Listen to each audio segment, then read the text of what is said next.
कई विभाग जैसे वास्तुविद एवं पर्यावरण विभाग, सिविल इंजीनियरिंग विभाग, स्वास्थ्य विभाग और विद्युत विभाग आदि अपंग होते जा रहे हैं।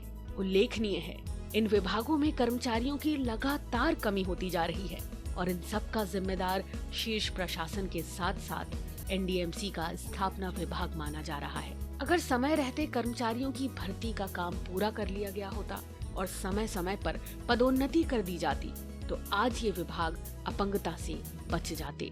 सबसे पहले हम बात करते हैं वास्तुविद विभाग की, जिसमें करीब 40 अलग अलग पदों के साथ कुल संख्या बताई जा रही है, लेकिन वर्तमान में केवल 9 ही लोग इस विभाग में रह गए हैं। इसी कारण आज इस विभाग का मुखिया एक दानिश अधिकारी है, जो कि तकनीकी रूप से एनडीएमसी के आरआर को पूरा नहीं करता है।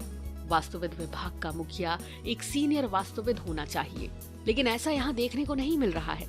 इसी प्रकार ना तो यहाँ पर उप मुख्य वास्तुविद हैं और ना ही पूरी स्ट्रेंथ में वास्तुविदों की संख्या है और ना ही अन्य पदों की संख्या पूरी है। उप मुख्य वास्तुविद न होने के कारण भी सिविल विभाग से आए अधिशासों अभियंता को काम देखने के लिए चार्ज दे दिया गया है। अब सवाल ये है कि तकनीकी विभाग होते हुए भी दोनों उच्च पद गैर तकनीकी अधिकारियों के हाथों में हैं। अगर सीनियर मोस्ट बचे एकमात्र वास्तुविद जी.के. राव को उप मुख्य वास्तुविद का काम सौंप दिया जाता तो कुछ हद तक खाना पूर्ति हो सकती थी, लेकिन ऐसा नहीं किया गया। अगर देखा जाए तकनीकी रूप से वास्तुविद विभाग अपंगता का शिकार है। इसी तरह एनडीएमसी के स्वास्थ्य विभाग के एमओएच से अचानक जून 2022 में हेल्थ लाइसेंसिंग का चार्ज अलग करते हुए वर्तमान में प्रतिनियुक्ति पर आए एक अधिकारी को दे दिया गया, जो कि तकनीकी रूप से वो भी गलत नजर आता है, क्योंकि स्वास्थ्य सेवाओं का काम यहाँ पर कार्यरत डॉक्टरों को देखना होता है और वो तकनीकी रूप से स्वास्थ्य सेवाओं के लिए जागरूक रहते हैं। बीच में परंपरा चली थी, हेल्थ लाइसेंसिंग का काम प्रतिनियुक्ति पर आए गैर तकनीकी अधिकारियों के अधीन जाता रहा था, लेकिन बाद में पुनः एमओएच को सौंप दिया गया, फिर अचानक जून 2022 में वापस ले लिया गया। कायदे में सभी स्वास्थ्य सेवाओं को एनडीएमसी के एमओएच के अधीन होना चाहिए। ऐसे ही एक बड़ा अचंभ वाला आदेश उस समय किया गया जब विद्युत विभाग के मुख्य अभियंता सेवानिवृत्त हुए।